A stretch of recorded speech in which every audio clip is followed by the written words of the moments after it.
श्रीचिन्मयानन्द योगीन्द्रपूर्वा सन्ध्या प्रवर्तते परिव्राडुत्तमोत्तिष्ठ कर्तव्यं ब्रह्मचिन्तनम् प्रभातवेलाद्य सुशोभितास्ति शीतं च मन्दं ननु वाति वायुः शिष्यान् समस्तान् निजकर्मनिष्ठान् श्रीचिन्मयानन्द गुरो गुरुत्वम् ऊर्ध्वादिशृङ्गाग्रगृहं प्रविष्टः लोकस्य बन्धुर्भगवान् दिनेशः श्रीचिन्मयानन्द यतीन्द्रवन्द्य ज्ञानाब्जबानो गुरु सुप्रभातम् कान्ताभियोगादपपीडितान्ता नीलाब्जिनीमानमुखी महाता कान्तं सहस्रांशुमहो विलोक्य प्रफुल्लवक्त्रा ननु पद्मिनीव मधुव्रता पुष्परसानुरक्ताः गुञ्जन्ति पुष्पेषु कृतादिवासाः माकन्दवृक्षेषु विराश्च मञ्जु कूजन्ति रागं वरपञ्चमाख्यम् प्रभातसन्दर्शननीयमानाः समागता ये तव पादमूले श्रीचिन्मयानन्द यतीन्द्रवन्द्य तेषामिदानीं कुरु सुप्रभातम् वाणी सुधायास्तु विभासमस्ते केचित्तवास्येन्दुविलोकनोताः समागता अत्र गुरोदवाग्रे श्रीचिन्मयानन्द शुभप्रभातम् अमेरिकाराष्ट्रगताग्रशिष्याः सान्दीपनीतः समुपागताश्च आमन्त्रणं दातुमहो विनीताः श्रीचिन्मयानन्द शुभप्रभातम् त्वदर्शनार्थं समुपागता ये सगोत्रभाव हरि ओम् इतिह परस्परं स्वागतमाचरन्ति श्रीचिन्मयानन्द शुभप्रभातम् वेदान्तमार्गोदरणाय नूनम् आचार्यवर्य भुवि भारतैर्य जातः पुनस्त्वं गुरुशङ्करार्यः श्रीचिन्मयानन्द शुभप्रभातम् श्रीशङ्कराचार्य जनिं प्रसिद्धे प्राप्तो जनिं केरल राज्यमध्ये मन्कं मगर्वाङ्गुलिजातबालः त्वां बालकृष्णा विदाय प्रसिद्धः विलोकयन् कुड्यगदेशचित्रम् विस्मृत्य चामानमहो शिशुत्वे ध्यानानुरक्तः सुनिमीलिताक्षः श्रीचिन्मयानन्द शुभप्रभातम् त्यक्त्वादरं बालककेलनेषु पञ्चाक्षरी मन्त्रजपानुरक्तम् विलोक्य लोकाश्चकिता भवन्तम् श्रीचिन्मयानन्द शुभप्रभातम् आस्तिक्य बुद्धिर्गलिता क्रमेण प्रश्नानेका हृदि चोद्बभूवुः चित्तस्य शान्त्यै गतवान् तदानीं ख्यातश्रीकेशं शिवमौनिदेशम् संन्यासदीक्षा शिवरात्रिकस्ये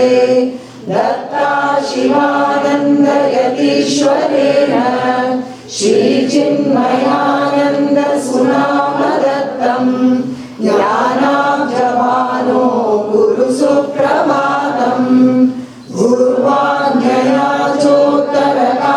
कालिकायां तपोवनाद्यस्य ततोऽधिभूतम् वेदान्तसिंहस्य गतो निर्मूलम् श्रीचिन्मयानन्द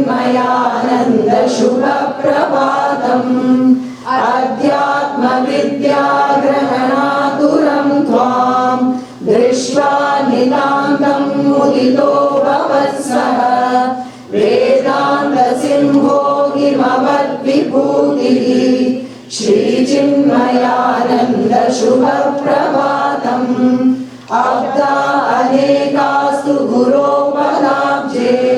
स्थित्वा च तेनैव सुशिक्षितस्त्वं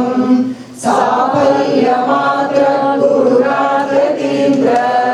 श्रीचिन्मयानन्द शुभप्रभातम् स्वर्गापगायासु पवित्रतीरे महत्तपलोकहिताय पश्चात् श्रीचिन्मयानन्द चकर्तयोगिन् ज्ञानाब्जभानो गुरु सुप्रभातम् भागीरथी वक्रजले जलब्धम् आदेशमादृत्य तपो निवृत्तः ज्ञानप्रसाराय सुनिश्चितात्मा श्रीचिन्मयानन्द शुभप्रभातम् ज्ञानप्रसाराद्वरदीक्षितस्य सर्वत्र सञ्चार्य जनान् प्रबुद्धान् श्रीचिन्मयानन्द जगर्त भूयः ज्ञानाब्जभानो गुरु सुप्रभातम् पीयूषधारोपमवाग्विलासम् श्रुत्वा जना धन्यतमा बभूवुः अनश्यतज्ञानतमस्तु तेषां श्रीचिन्मयानन्द शुभप्रभातम् शताधिकास्ते रचना जनानाम् अध्यात्मचिन्तातुरमानसानाम् कुर्वन्ति नित्यं बहुधात्मबोधम् श्रीचिन्मयानन्द शुभप्रभातम् नैकानि भेषज गृहाणि तथैव विद्या केन्द्राणि वर्तनबलेषु विरच्य नूनम् सेवां जगत्तमहतीं तपजन्मभूमेः श्रीचिन्मयेश गुरुराट् गुरु सुप्रभातम् वेदान्तविज्ञान सुनिश्चितार्था श्रोतुं तवाङ्गाचलितं सुरम्यां श्रद्धालुवत्सन्ति जना इदानीं श्रीचिन्मयानन्द शुभप्रभातम् सहस्रशज्ञानमकास्त्वया कृताः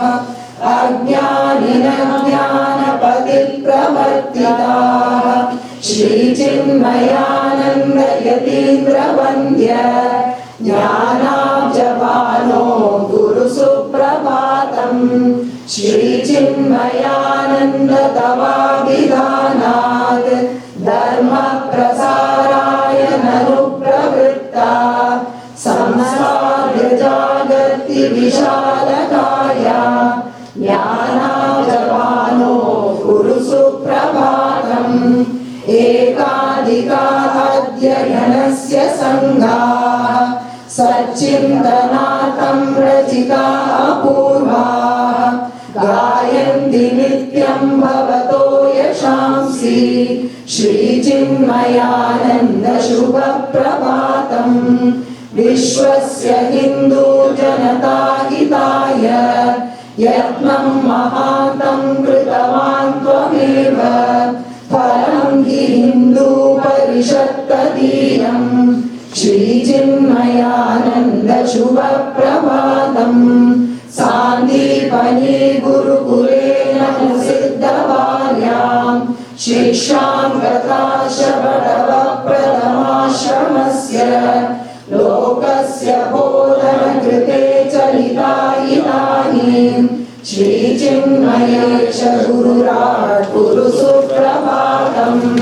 नमस्ते विश्ववन्द्याय नमस्ते विश्ववन्दने नमस्ते चिन्मयानन्द गुरवे ब्रह्मवेदिने नमस्ते विश्ववन्द्याय नमस्ते विश्ववन्दने नमस्ते चिन्मयानन्द गुरवे ब्रह्मवेदिने जयतु नित्यं चिन्मयानन्द योगी जयतु नित्यं चानुगामी जनोस्य जयतु नित्यं चिन्मयानन्द संस्था जयतु नित्यं ज्ञानबोध प्रसारः जयतु नित्यं चिन्मयानन्द योगी जयतु नित्यं चानुगामी जनोस्य जयतु नित्यं चिन्मयानन्द संस्था जयतु नित्यं ज्ञानबोध प्रसारः प्रभात वेला स्तुति पुष्पगुच्छं विरच्य भक्त्या प्रदितस्य लोके श्रीचिन्मयानन्द गुरो पदाब्जे समर्पितं बालगणेश